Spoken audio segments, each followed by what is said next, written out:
Kristus, kami bersyukur kepadamu Tuhan, karena pada minggu hari ini Tuhan, sekalipun kami tidak bisa beribadah bersama-sama, tetapi melalui program YouTube ini Tuhan, kami bisa mendengarkan firman Tuhan, kami bisa memuji dan menyembah Tuhan bersama. Tuhan Yesus, kami akan mendengarkan firman-Mu, maka urapilah hamba-Mu dan urapi semua kami yang menonton program ini diberkati oleh Tuhan. Biarlah segala puji, hormat, kemuliaan bagi-Mu Tuhan. Kami percaya Tuhan Yesus menyertai, menolong dan memberkati kami. Kami siap diberkati dengan firman-Mu dalam nama Tuhan Yesus Kristus. Haleluya, haleluya, amin. Shalom. Salam. Saudara-saudara yang dikasihi oleh Tuhan Yesus Kristus, pagi hari ini kita akan merenungkan firman Tuhan yang terambil dari Wahyu pasal 1 ayat 9 sampai dengan ayat 20. Saya akan bacakan firman Tuhan, Wahyu pasal 1 ayat yang ke-9 sampai ayat 20. Demikian firman Tuhan. Penglihatan Yohanes di Patmos. Aku Yohanes, saudara-saudara dan sekutumu dalam kesusahan, dalam kerajaan dan dalam ketekunan, menantikan Yesus berada di pulau yang bernama Patmos, oleh karena firman Allah dan kesaksian yang diberikan oleh Yesus. Pada hari Tuhan aku dikuasai oleh Roh, dan aku mendengar dari belakangku suatu suara yang nyaring seperti bunyi sangkakala. Katanya, apa yang kau lihat, tuliskanlah di dalam sebuah kitab, dan kirimkanlah kepada ketujuh jemaat ini, ke Efesus, ke Smyrna, ke Pergamus, ke Tiatira, ke Sardis, ke Philadelphia, dan ke Laodikia. Lalu aku berpaling untuk melihat suara yang berbicara kepadaku, dan setelah aku berpaling, tampaklah kepadaku 7 kaki dian dari emas. Dan di tengah-tengah kaki dian itu ada seorang serupa anak manusia, berpakaian jubah yang panjangnya sampai di kaki, dan dadanya beritkan ikat pinggang dari emas. Kepala dan rambutnya putih bagaikan bulu yang putih metah, dan matanya bagaikan nyala api. Dan kakinya mengkilap bagaikan tembaga membara di dalam perapian, suaranya bagaikan desau air bah.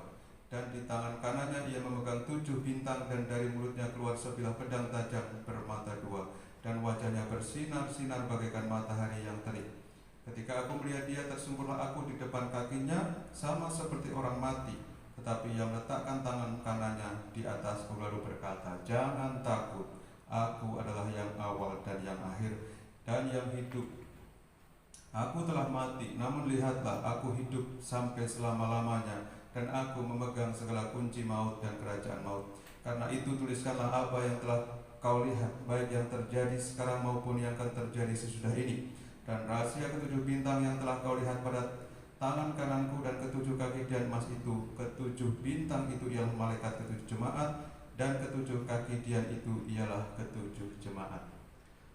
Bapak Ibu Saudaraku yang dikasihi oleh Tuhan Kristus, setelah sekian lama, kurang lebih hampir 2 bulan kita tidak bisa berbakti bersama-sama, tetapi marilah kita tetap mendekat kepada Tuhan. Firman Tuhan pada hari ini, pada Minggu 3 Mei 2020, kita mengambil tema Tuhan ada di tengah-tengah kita. Saudara, pada waktu itu seorang Rasul Yohanes, bukan Rasul Yohanes Pembaptis, tapi Rasul Yohanes, murid yang dikasihi Yesus, ya, karena pemberitaan Injil, karena pelayanannya, dia menderita sengsara dan dia dihukum dibuang ke pulau Patmos. Tetapi di dalam pembuangan pulau Patmos itu, saudaraku, dia tidak bersungut-sungut, dia tidak merasa ditinggalkan oleh Tuhan. Di dalam ayat 1 dikatakan, aku Yohanes, saudara sekutumu dalam kesusahan, dalam kerajaan, dalam ketekunan menantikan Yesus. Jadi orang susah, menderita, dihukum, mungkin juga celaka, mungkin sakit, belum pasti dia berdosa, saudara. Tetapi mungkin kehendak Tuhan ingin menyatakan rencananya, kehendak Tuhan ingin menyatakan kemuliaannya, bahkan kehendak Tuhan ingin mewahyukan sesuatu. Itu sebabnya Tuhan punya rencana untuk Yohanes di Pulau Patmos. Di situ dia bisa merenungkan firman Tuhan, bisa melihat penglihatan-penglihatan, baik yang diperlukan saat itu sampai dengan akhir zaman kedatangan Tuhan. Saudara, lalu dikatakan pada hari Tuhan, ayat yang ke-10. Pada hari Tuhan artinya, saudaraku, hari Tuhan itu hari Minggu. Bayangkan saudaraku, biasanya Yohanes ini berbakti bersama-sama jemaat yang ada di Efesus, tapi hari ini dia di penjara di Pulau Patmos, dia menyendiri di situ. Artinya di hari Tuhan walaupun sendiri, saudaraku, dia tetap beribadah, dia tetap berdoa. Hari Tuhan adalah hari Minggu, saudaraku. Pada hari Minggu itu, seperti saat ini, saudaraku, kita hari Minggu berdoa di rumah-rumah, kita berdoa. Saya ada di gereja ini, saudaraku, ya, hanya beberapa orang hanya berdua sama ibu, ya, sama istri, saudara. Tapi saudaraku, saya percaya, saudaraku, walaupun keadaan kita seperti Pulau Patmos, kita tetap harus beribadah, harus berdoa, harus menyembah Tuhan. Karena apa? Di hari Tuhan itu dia dikuasai oleh Roh. Artinya setiap hari Tuhan, hari Minggu, Tuhan ingin Rohnya bekerja di tengah-tengah kita. Haleluya. Nah, saudara yang dikasihi oleh Tuhan Yesus Kristus, lalu dia mendengar suara dari belakang, suara yang nyaring, ya, terdengar suatu suara yang nyaring yang keras, ya. Rupanya saudaraku, Yohanes menerima pewahyuan dari Tuhan untuk menulis surat kepada ketujuh jemaat yang di dalam ayat 12. Tapi saudaraku, lalu Tuhan menampakkan diri kepada Yohanes, ya, menampakkan diri, dikatakan, dan setelah aku berpaling, ya, berpaling dari suara itu, karena Yohanes mendengar suara dari belakang, tampaklah kepadaku 7 kaki dian dari emas, dan di tengah-tengah kaki dian itu ada seorang serupa anak manusia, berpakaian jubah yang panjangnya sampai di kaki, dan dadanya berlilitkan ikat pinggang dari emas. Saudaraku, kaki dian itu melambangkan jemaat. Kaki dian itu melambangkan ketujuh jemaat, dan ketujuh jemaat itu, saudaraku, melambangkan gereja Tuhan, ya. Dari masa ke masa, gereja Tuhan yang ada di sekarang ini terwakili dengan ketujuh jemaat yang akan diberikan surat oleh Yohanes ini, saudaraku. Dan saudaraku, dikatakan bahwa Tuhan menampakkan diri di tengah-tengah kaki dian. Kalau kaki dian itu jemaat, Tuhan menampakkan diri di tengah-tengah jemaatnya. Artinya, saudaraku, bahwa Tuhan ada di tengah-tengah kita. Apapun kondisimu saat ini, mungkin kondisimu seperti jemaat Efesus, Smyrna, Pergamus, Tiatira, Sardis, Philadelphia, atau Laodikia. Tetapi ingatlah bahwa Tuhan ada di tengah-tengah jemaat. Amin. Tuhan selalu ada untuk menyertai. Dan ini, saudara yang dikasihi oleh Tuhan, yang perlu kita cermati, saudaraku, ya, bahwa Tuhan tidak pernah meninggalkan jemaatnya. Tuhan selalu berada di tengah-tengah jemaatnya, saudaraku. Nah, saudara, kita melihat bahwa semua jemaat terwakili di situ, yang melihat Tuhan Yesus hadir di tengah-tengah kehidupannya. Dan kita, saudaraku, kita harus sadar bahwa dari awal Tuhan menciptakan manusia, Adam dan Hawa, Tuhan ingin selalu dekat dengan ciptaannya itu. Apalagi ciptaan yang mulia, yaitu manusia. Tuhan ingin selalu berada di tengah-tengah, ya, umatnya. Itulah kerinduannya, saudara kasih. Dan kita melihat sejak dari dulu kerinduan Tuhan tidak pernah berubah. Dia ingin selalu tinggal di tengah-tengah umatnya. Kalau saudara baca Keluaran pasal 13 ayat 21 sampai 22, di situ diceritakan Tuhan berjalan di depan mereka pada siang hari dalam tiang awan untuk menuntun mereka di jalan, dan pada waktu malam dalam tiang api untuk menerangi mereka, sehingga mereka dapat berjalan siang dan malam. Dengan tidak beralih, tiang awan itu tetap ada pada siang hari dan tiang api pada waktu malam di depan bangsa itu. Saudara perhatikan, pada waktu bangsa Israel keluar dari Mesir, ketika Tuhan sudah memilih umatnya, maka Tuhan menyertai siang dan malam. Tuhan berada di tengah-tengah bangsa itu, saudaraku, melalui kaum malam tiang api supaya tidak merasa kegelapan dan kedinginan, kalau siang tiang awan supaya bangsa Israel di padang gurun itu tidak kepanasan. Artinya, saudaraku, bahwa Tuhan di tengah-tengah, ya, kesulitan, di tengah-tengah jemaatnya, Dia menuntun umatnya, Dia melindungi umatnya, Dia mengawasi umatnya, Dia menjaga dan Dia menolong umatnya, saudaraku. Nah, Kalau kita bandingkan dengan situasi kondisi saat ini, saudaraku, kita berada dalam situasi yang tidak enak, yang sulit, saudaraku. Di tengah-tengah pandemik virus corona, saudaraku, kita seperti dikejar musuh, kita seperti ada ketakutan. Tetapi saudara, kalau saudara percaya bahwa Tuhan ada di tengah-tengah kita, Dia menyertai kita baik siang atau malam. Saudara, kita melihat, saudaraku, bahwa orang Israel harus membuat kemah suci, tempat kudus, agar Tuhan berdiam di tengah-tengah mereka. Kalau saudara baca Keluaran 25 ayat 8, di situ dikatakan, dan mereka harus membuat tempat kudus bagiku, supaya aku akan diam di tengah-tengah mereka. Artinya apa? Tuhan, kerinduan Tuhan kepada kita. Tuhan ingin diam di tengah-tengah kita. Tuhan ingin diam di antara kita. Tuhan ingin diam untuk menyatu dengan umatnya, yaitu manunggaling kawula kalian Gusti. Artinya menyatu antara kita dengan Tuhan, Tuhan dengan kita, saudaraku, supaya hidup kita senantiasa terlindungi. Dan saudara, kalau kita tahu bahwa kerinduan Tuhan ingin selalu dekat dengan kita, kita harus membuat kemah suci, tempat kudus, agar Tuhan berdiam di tengah-tengah kita. Kita lihat Bilangan pasal 9 ayat, kalau saudara baca ayat 15 sampai 23, saya tidak akan bacakan karena terlalu panjang, saudaraku. Tetapi kita lihat bahwa Tuhan ada di situ untuk selalu menuntun. Kalau tiang awan atau tiang api itu walaupun malam hari dia naik, maka bangsa Israel harus pergi. Ngikutin itu, saudaraku. Artinya Tuhan menuntun kapan kita berhenti, ya, kapan kita berangkat, kapan kita berjalan, kapan kita berdiam diri. Saudara, jadi hidup ini bukan masalah kita bergerak atau tidak, kita harus ngikutin Tuhan. Kalau Tuhan katakan berdiam dirilah di rumah, kita jangan keluyuran, saudara, ya. Kita jangan ngambil jalannya sendiri. Kalau Tuhan berkata nantikan aku, kita jangan ngambil keputusan sendiri, kita berdiam diri. Kenapa, saudaraku? Kalau kita biasakan seperti kita nurut sama Tuhan, Tuhan terus berdiam di tengah-tengah kita. Ada rencana Tuhan di balik itu semua. Kita baca Bilangan 35 ayat 34, di situ dikatakan, maka janganlah najiskan negeri tempat kedudukanmu yang di tengah-tengahnya aku diam, sebab aku Tuhan diam di tengah-tengah orang Israel. Nah, kita melihat, saudaraku, bahwa Tuhan menyuruh umat Israel, bangsa Israel, untuk membuat kemah suci supaya Tuhan diam di situ. Dengan satu syarat, bangsa Israel harus jaga kekudusan.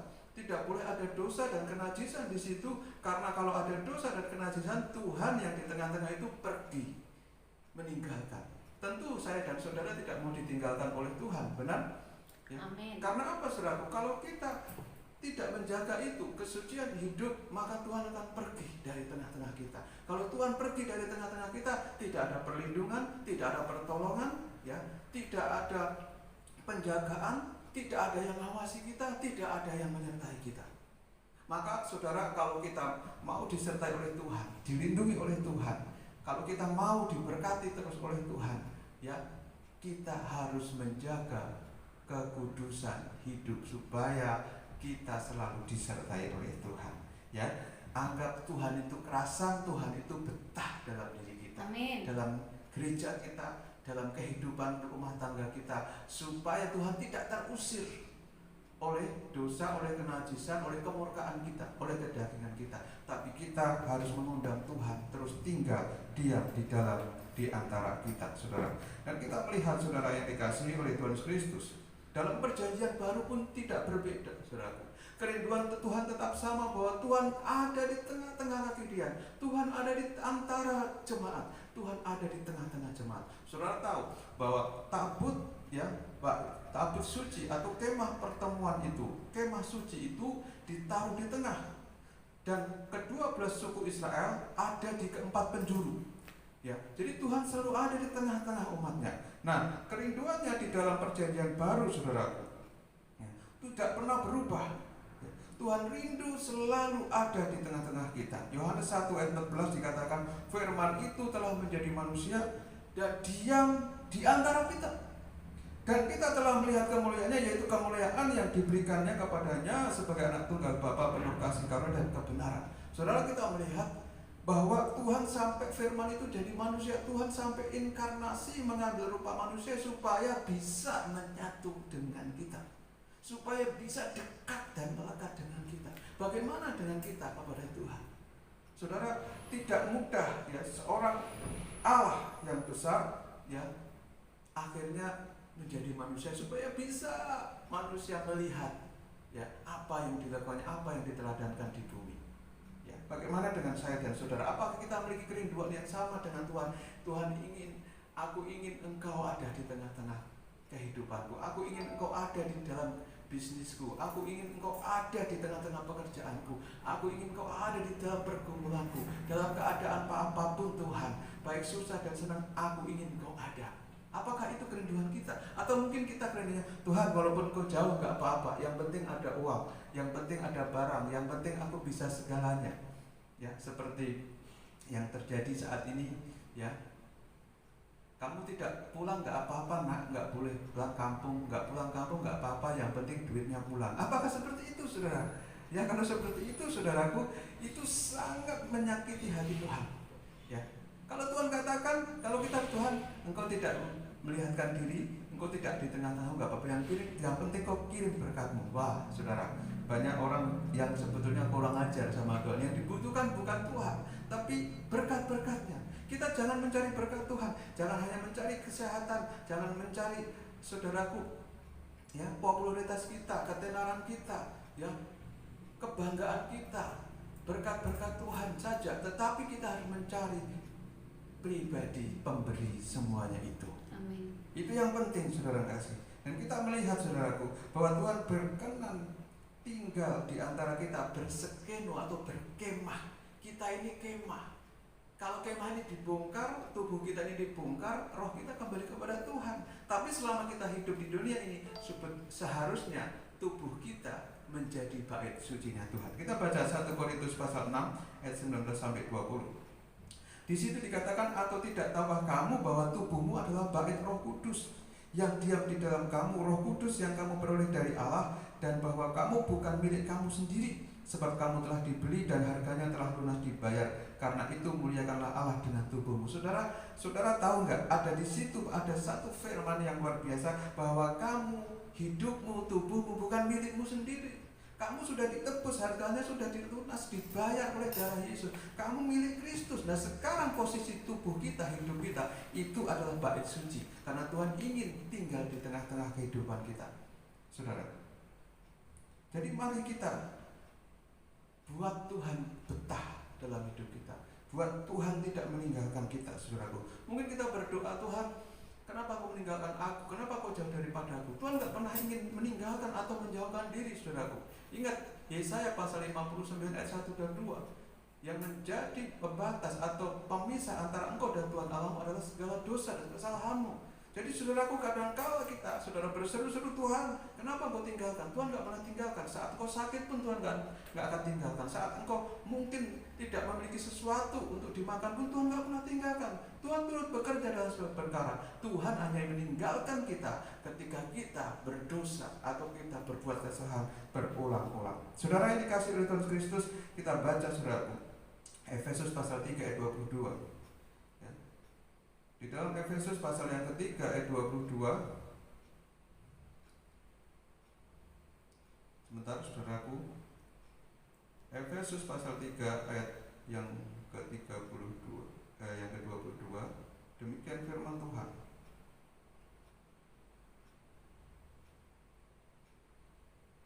Aduh, saya sepertinya salah menulis, saudara kasih.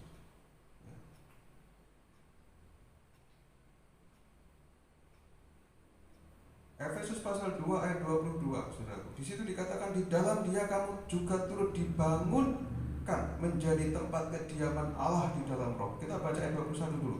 Di dalam Dia tumbuh seluruh bangunan rapi tersusun menjadi bait Allah yang kudus di dalam Tuhan. Di dalam Dia kamu turut dibangunkan menjadi tempat kediaman Allah di dalam Roh. Saudara, kita melihat saudaraku bahwa ketika kita percaya kepada Tuhan Yesus Kristus, saudara, kita ini dibangun di dalam Dia, berakar, bertumbuh di dalam Dia, saudara. Kita dibangun untuk apa? Ya, seperti bangunan yang rapi tersusun, dibangun untuk menjadi tempat kediaman Tuhan, tempat kediaman Allah kita di dalam roh, artinya tidak kelihatan, tetapi kita ini bangunan Allah. Kita ini bait suci kudus Allah. Tuhan ingin tinggal di tengah-tengah kita, saudara. Sehingga apapun yang menjadi keperluan kita, apapun yang di keberadaan kita, Tuhan melihat dari jarak yang sangat dekat, saudaraku. Dan kita melihat, saudaraku, saya tidak akan menceritakan bagaimana pewahyuan Tuhan kepada Yohanes tentang Tuhan yang rambutnya seperti bulu yang putih mentah, yang matanya bagai nyala api, ya mungkin nanti di lain kesempatan kita akan bahas itu. Tetapi untuk apa? Pertanyaannya, saudaraku, untuk apa Tuhan ada di tengah-tengah kita, saudara? Kalau kita melihat, saudaraku, gambaran ini kita melihat, saudara, sejak dari mulanya Tuhan ingin berdiam di tengah-tengah kita. Itu sebabnya ada kemah suci, ada pertemuan, kemah pertemuan, ada inkarnasi firman jadi manusia, ada penebusan, ya, dengan darah Kristus agar kita jadi bait sucinya, karena Tuhan ingin berdiam dalam diri kita. Pertanyaannya adalah, untuk apa Tuhan ada di tengah-tengah kita? Yang pertama, Tuhan di tengah-tengah kita untuk menuntun kita supaya kita tidak salah jalan, seperti tiang awan dan tiang api. Tuhan menyertai kita siang dan malam, saudaraku. Ya. Yang kedua, Tuhan di tengah-tengah kita untuk mengawasi kita, seperti seorang gembala dengan gada dan tongkat. Ya. Tongkat untuk memukul domba supaya domba tidak salah jalan, mengarahkan domba. Kalau domba ini salah jalan atau mau hancur jatuh ke jurang, dia pukul supaya jalannya lurus. Kadang kita ditegur oleh Tuhan, tapi bukan oleh Tuhan tidak sayang, ya, tapi Tuhan justru sayang supaya jalan kita tetap lurus. Gada untuk memukul beruang singa atau musuh-musuh. Jadi saudara, kita dijaga, diawasi, dilindungi oleh Tuhan. Lalu yang ketiga, Tuhan di tengah-tengah kita untuk melindungi kita, ya, seperti tiang awan dan tiang api, ya, supaya kalau siang kita jangan kepanasan, ya, supaya kita jangan mengalami penderitaan oleh dunia ini. Tuhan menaungi kita, ya. Tiang awan, tiang api, supaya kita tidak dingin, merasa sepi di kesunyian malam, saudara, dan kegelapan. Kita hidup di dalam terangnya Tuhan. Ada perlindungan Tuhan, karena Tuhan itu Allah Immanuel, Tuhan yang menyertai kita. Lalu Tuhan di tengah-tengah kita untuk menolong kita, karena Tuhan melihat keberadaan kita. Saudara, nggak usah takut apa yang saudara akan minum pakai, pasti Tuhan sediakan, karena Tuhan selalu menolong kita. Namanya adalah Yehosua atau Yesua. Ada Tuhan penyelamat, Tuhan penolong, ya. Jadi tidak mungkin Tuhan, ya, bertentangan dengan namanya. Yesus itu adalah penolong, Yesus adalah juru selamat, dia pasti menyelamatkan kita, saudaraku. Dan Wahyu pasal 1 ayat 17, agar kita jangan takut, karena dia Tuhan yang awal dan yang akhir. Dia menyatakan bahwa aku telah mati, tapi aku hidup kembali. Dan saudaraku, ya, dia berkuasa. Bahkan dia katakan bahwa alam maut dan kerajaan maut aku pegang kuncinya. Tuhan berwenang, saudaraku. Tuhan tidak akan pernah mengizinkan sesuatu terjadi, saudaraku, di dalam dunia ini tanpa seizin dia, termasuk wabah ini, saudaraku. Kalau Tuhan izinkan wabah ini, semua adalah rencana Tuhan, supaya kita tahu bahwa kerinduan Tuhan kepada kita, kerinduan Tuhan kepada kita, supaya kita berdiam bersama dengan Tuhan. Baik di rumah kita masing-masing, ya, dimanapun kita berada, lekatkan dirimu, karena Tuhan ada di tengah-tengah kita. Kiranya Tuhan Yesus memberkati firman Tuhan yang kita dengar dan renungkan bersama, boleh menjadi kekuatan bagi kita saat kita lemah, menjadi penghiburan bagi kita saat kita susah, dan boleh menjadi pengharapan yang baru di tengah-tengah kesulitan ini. Mari kita berdoa. Bapa di dalam surga, dalam nama Tuhan Yesus Kristus, kami bersyukur buat firman-Mu Tuhan, karena kerinduan Tuhan sejak dulu, sekarang, sampai selama-lamanya tetap sama, yaitu Tuhan ingin berdiam di tengah-tengah kami. Engkau ada di antara kaki Dian dalam ketujuh jemaat. Tuhan, Engkau juga ada di tengah-tengah kami, di tengah-tengah jemaat-Mu, di tengah-tengah keluarga kami, di tengah-tengah pekerjaan kami,